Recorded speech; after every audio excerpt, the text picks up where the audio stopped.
Hey guys, welcome to my shop. Today I wanted to do a short video to show you guys the proper application of the Tier 1 Citizen 2-point sling. There are multiple versions of what I do. There are multiple colors and multiple versions.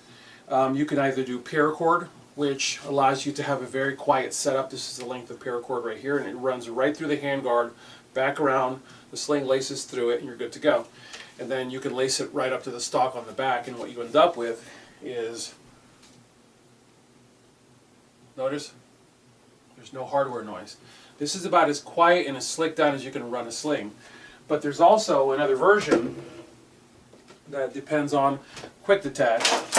I've got Bravo Company Manufacturing quick detach, and then the Blue Force Gear HK hooks. Both of these are made in the U.S. Everything I use is made in the U.S. and I make the slings myself here in Tennessee. Today I wanted to show you the Tier 1 Citizen 2-point sling and help you guys to understand the why behind the setup and why you would choose to run the setup. This is my home defense gun. It's 11.5 with a Gemtech SOCOM can on it with the infrared reflector coating on it. This is a really great rifle. It's a lot of fun to shoot. I don't shoot it that much because it tends to gas me a little bit. It's fun to shoot in that it takes the explosion out of the rifle. This is a great teaching rifle. And it takes that boom out of the teaching experience for the student. However, shooting suppressed guns, no matter whose suppressor you're running, is going to be hard on you as a shooter. The setup that I tend to run for the most part when it comes to rifle setups is probably not going to be suppressed, but that's beside the point. So when you get your 2-point sling from Tier 1 Citizen, it's usually balled up like this with a rubber band on it, but it's already going to be set up with your quick detach. So you unravel it. There are two ends to this. There's the short end and there's the really long end. This is your fore end. This is your stock. What I say to people is, when you're setting your gun up, your gun should be, I'm a lefty, your gun should be oriented in such a manner that when you release it, it doesn't want to do this and it doesn't want to do this. So the way you do that is, you set your sling up so that the quick detach hooks in here, and you press it in, and it goes into the corner. Meaning you don't want it oriented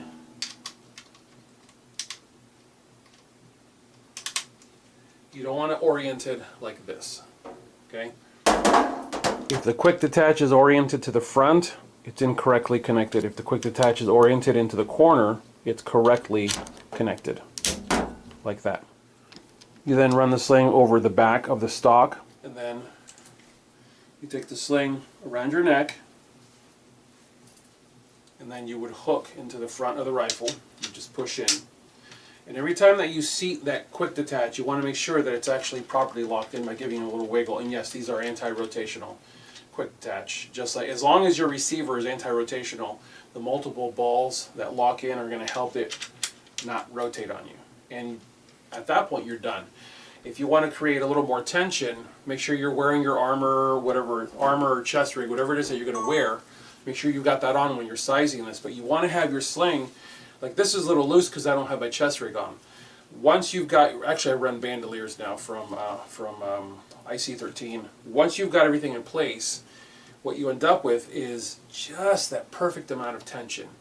You want that sling to be to the point where it's bordering on tight, and the reason for that is when you're not using the gun should stick right where you leave it.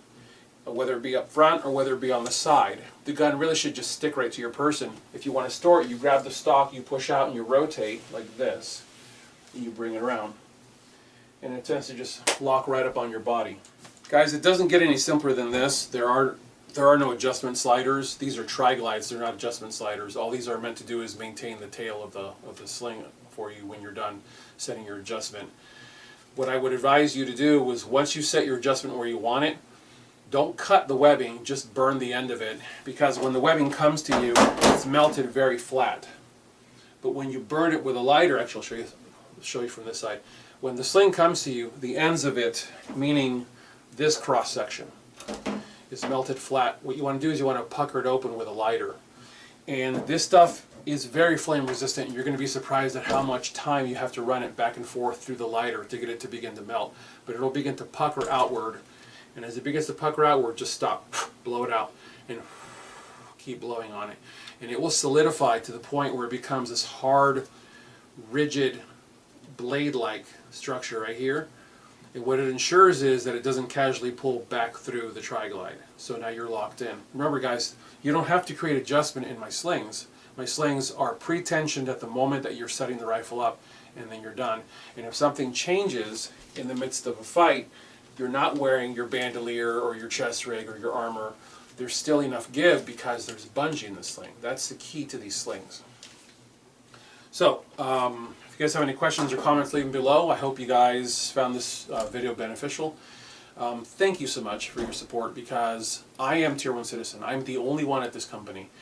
And your support keeps food on the table for my family. So God bless you all. Thank you so much for your support. Have a good one. Get those guns out in practice.